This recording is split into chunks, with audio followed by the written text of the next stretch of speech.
পশ্চিমবঙ্গ এক শান্তির রাজ্য।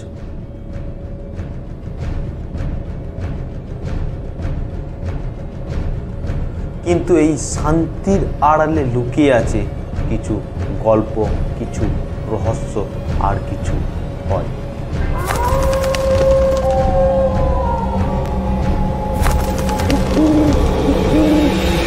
যা মানুষ আজও ভুলতে পারেনি। আজকের ভিডিওতে আমরা তুলে ধরব এক বাস্তব অনুপ্রেরণায় অনুপ্রাণিত হয়ে the horror mystery of school story, যে স্কুলে রাত্রিবেলায় শোনা যেত অদ্ভুত চিৎকার, করিডোরে ঘোরাঘুরি করতো এক অদ্ভুত ছায়া, আর হঠাৎ একদিন স্কুলের ছাত্রী স্কুল থেকে হারিয়ে যায় আর তার দেখা আজও মিলেনি। তো আপনারা প্রস্তুত?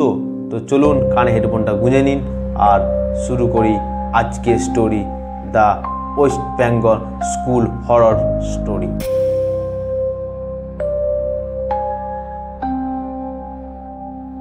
পশ্চিম মেদিনীপুরের এক প্রত্যন্ত গ্রামে অবস্থিত রুদ্রপ্রসাদ হাই স্কুল। এই স্কুলটি প্রতিষ্ঠিত হয় 1898 সালে। পুরনো স্থাপত্য, লম্বা করিডোর আর উঁচু উঁচু জানলা, আর স্কুলের সামনে এক বিশাল বটগাছ। যে বটগাছ ছাত্রছাত্রীদের গ্রীষ্ম, বর্ষা সমস্ত টাইম ছায়া দিয়ে আগলে রাখত। কিন্তু কে জানে সেই বটগাছই একদিন এই ছাত্রছাত্রীদের প্রাণ নেবে। লোক মুখে শোনা যায়, যদি তোমাদের 5টার পর স্কুলে থাকতেই হয় তাহলে কেউ কখনো সেই বটগাছের দিকে তাকাবে না, কারণ রাতের বেলায় সেই বটগাছ থেকে যেন কেউ নেমে আসে। দেখো, আমরা সবাই আধুনিক বা এখন বিজ্ঞানের যুগে বসবাস করি। আমরা হয়তো সবাই এই জিনিসগুলোকে মানি না, কিন্তু আমি কোথা দিয়ে বলতে পারি, যারা এই জিনিসগুলো দেখেছে বা যারা এই জিনিসগুলি অনুভূত করেছে তারা আজও ভুলতে পারেনি। তারা জানে এই জিনিসগুলির কি মর্ম। সবাই এই কথাগুলিকে গল্প গুজব হিসাবেই ধরে নিত, যতক্ষণ না একদিন স্কুলে এই ঘটনাটি সত্যিই ঘটে যায়। স্কুলের এক অন্তর্মুখী ছাত্রী মাধুরী ক্লাস 9-এ পড়ত। স্বভাবে খুবই শান্ত ছিল এবং নীরবতাকে পছন্দ করত, মানে একা থাকতে পছন্দ করত। সেই জন্য তার বেশি বন্ধু বান্ধবও ছিল না। সবাই বলতো মাধুরী নাকি স্কুলের পুরনো স্টোর রুমে গিয়ে কার সাথে একা একাই কথা বলতো, কিন্তু কার সাথে কথা বলতো সেটা কেউই জানে না। একদিন সন্ধ্যায় সরস্বতী পুজোর আগে স্কুল সাজানোর জন্য 4 ছাত্র অভিক, তন্ময়, সৌরভ, সুমন স্কুলে 5টার পর অবধি থেকে যায়। যেহেতু তখন শীতকাল, তাই 5টা মানে তখন ঘোর সন্ধে। তারপর 6টা পেরোলো। আসন্ন অন্ধকারে স্কুলটা যেন ভয়ঙ্কর লাগছিল। তারপরে হঠাৎ টক টক টক আওয়াজ আসে স্টোর রুমের দরজা থেকে। অভিক বলে পুরনো দরজা, তাই হয়তো হাওয়ায় এই আওয়াজ আসছে। তখন তন্ময় বলে যদি হাওয়াতেই এই শব্দ আসে তাহলে সেটা বাইরের দিক থেকে আসতো, ভিতর দিক থেকে আসতো না। 4 জন আস্তে আস্তে স্টোর রুমের দরজার দিকে এগিয়ে গেল। তারা দরজার কাছে গিয়ে দেখে দরজার নিচ থেকে লাল আলো বেরোচ্ছে। তখন সৌরভ ভয়ে বলে চল ফিরে যাই। তখন অভিক আর তন্ময় হঠাৎ করে স্টোর রুমের দরজাটা খুলে ফেললো। তারা খুলে দেখে কেউ কোথাও নেই স্টোর রুমে, এবং সেই লাল আলোটা যেন হঠাৎ কোথায় মিলিয়ে গেল। তারা অনুভব করলো এখানে একটু আগে হয়তো কেউ দাঁড়িয়েছিল। ঘরের কোণে পড়েছিল এক পুরনো ডায়েরি। তন্ময় সেই ডায়েরিটাকে তুলল এবং ধুলো ঝেড়ে ডায়েরির পাতা উল্টিয়ে পড়তে লাগলো। ঠিক তখনই একটা ঠান্ডা বাতাস তার 4 জনের কানের পাশ দিকে বয়ে গেল, আর সেই বাতাস যেন বলতে লাগলো তোমরা আমার সাথে খেলবে, কিন্তু ও তো আর নেই, তাহলে আমার সাথে কে খেলবে? 4 জনের গায়ে কাঁটা দিয়ে উঠল। তখন অভিক বলল ডায়েরিটা উল্টিয়ে দেখ তো কার নাম লেখা আছে, কার ডায়েরি? তখন তন্ময় ডায়েরিটা উল্টিয়ে দেখলো মাধুরীর নাম, 2000 সালের। তখন সৌরভ বলল তাহলে কি স্কুলে 2টো মাধুরী ছিল নাকি? কারণ তারা জানতো স্কুলে এক মাধুরী ছিল যার রহস্যজনকভাবে মৃত্যু হয়েছে এবং তার মৃত্যু আজও রহস্য। তখন তন্ময় ডায়েরিটা নিয়ে এই স্টোর রুমের বাইরে বেরিয়ে গেল এবং একে একে সেই 4 জনও বাইরে বেরিয়ে গেল এবং তন্ময় বলল, চল ডায়েরিটা আজকে নিয়ে যাই, আজকে পড়ব। তারপর তারা আর কেউ স্কুলে থাকলো না, তারা স্কুল থেকে বেরিয়ে যে যার বাড়িতে চলে গেল। পরের দিন ক্লাস শেষ হওয়ার পর রাতে স্কুলের ডেকোরেশন করার জন্য 4 জন এলো। সব কিছুই ঠিকঠাক ছিল।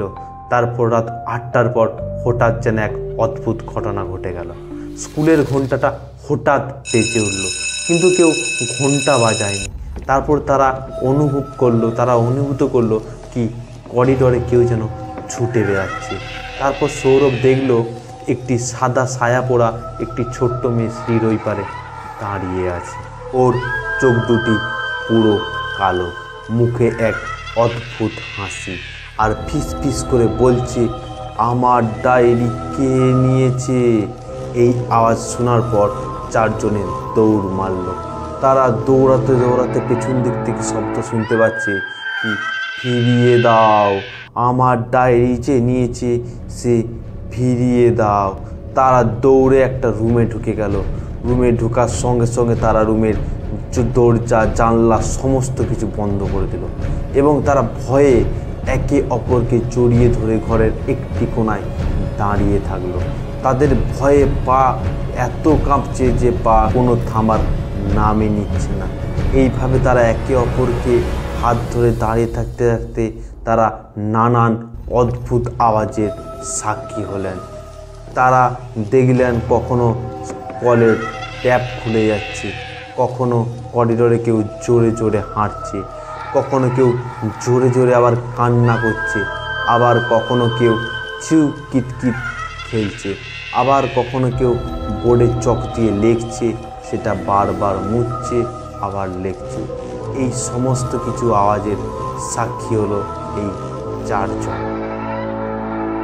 তারা মনে মনে একটা কথাই ভাবছিল, কখন সকাল হবে, কখন বাড়ি ফিরব। এই ভেবে ভেবে তাদের রাত জাগা চোখে ঘুমের ছোঁয়ায় তারা ঘুমিয়ে পড়ল। তারপরে সকাল হলো। স্কুলের শিক্ষক এসে দরজা নক করতে থাকলো। তারা ভয়ে চমকে উঠল। তারা ভয়ে কেউ দরজা খুলতে চায়নি। তারপরে অনেক ডাকাডাকি করার পর তারা দরজা খুলল। তারা সেই শিক্ষককে সেই রাতে ঘটে যাওয়া সমস্ত কিছু বলল, কিন্তু শিক্ষক বিশ্বাস করল না।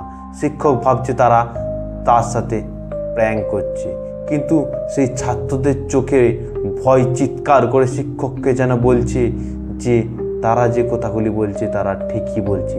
তারা রাতে যে দৃশ্য দেখেছে সেই দৃশ্য আর বলার নয়। তারপর শিক্ষক স্কুলের পুরনো নথি ঘেঁটে দেখতে পায় সত্যি 2000 সালে মাধুরী নামক এক ছাত্রী ছিল, যে মানসিকভাবে ভীষণভাবে ভেঙে পড়েছিল। সে একাই থাকতো, বন্ধু কম। তার নামে অভিযোগ ছিল কি সে স্টোর রুমে একাই যেন কার সাথে কথা বলতো। তারপরে একদিন দুপুর 1টায় মাধুরীকে লাস্ট সেই স্টোর রুমে দেখতে পাওয়া যায়। তারপরে আর তাকে স্কুল থেকে বেরোতে দেখতে পাওয়া যায়নি। তারপরের দিন সন্ধ্যায় মাধুরীর মৃতদেহ পাওয়া যায় সেই স্কুলের স্টোর রুম থেকে। এই মৃত্যুর কারণ হিসাবে জানানো হয় অস্বাভাবিকভাবে আশঙ্কাজনিতভাবে তার হার্ট ফেলিয়ার হয়ে মৃত্যু হয়েছে। অর্থাৎ যে ভয়েতে সে মারা গিয়েছিল তার ডায়েরিতে একটা জিনিসই বারবার উল্লেখ ছিল, ও আমাকে ডাকছে, ওর সাথে আমাকে যেতে হবে।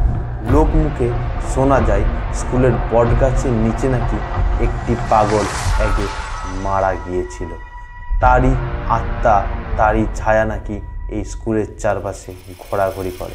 আর এই কথাটা মাধুরীর ডায়েরিতেও উল্লেখ করা আছে যে বটগাছের তলে কে যেন একজন দাঁড়িয়ে আছে, আর সে যেন সবসময় মাধুরীর কানের কাছে এসে কণ্ঠস্বরে বলছে, আয়, চলে আয় তুই আমার কাছে, তুই আর আমি একসাথে খেলবো।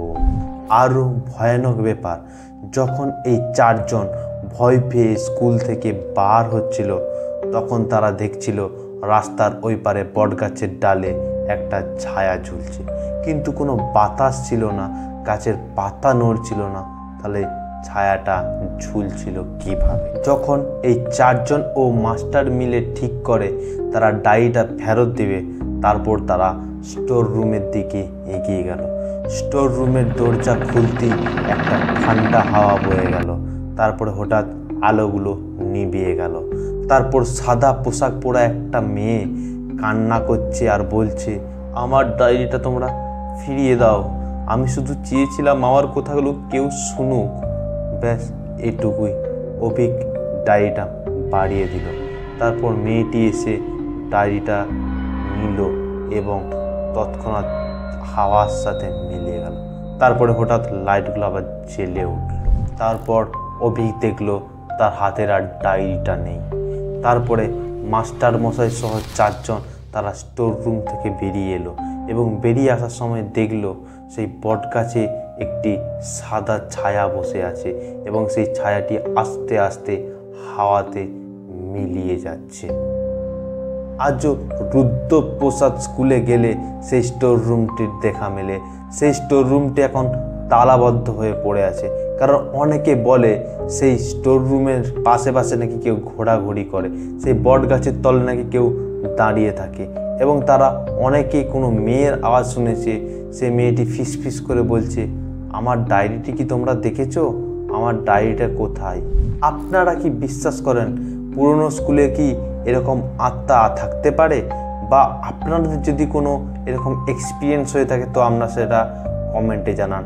আর ভিডিওটা ভালো লাগলে লাইক করুন এবং চ্যানেলটা সাবস্ক্রাইব করুন এইরকমই ভিডিও দেখার জন্য। তো চলুন আজকে নিয়ে এতটাই, দেখা হচ্ছে নেক্সট ভিডিওতে। ভালো থাকুন, সুস্থ থাকুন, সতর্ক থাকুন।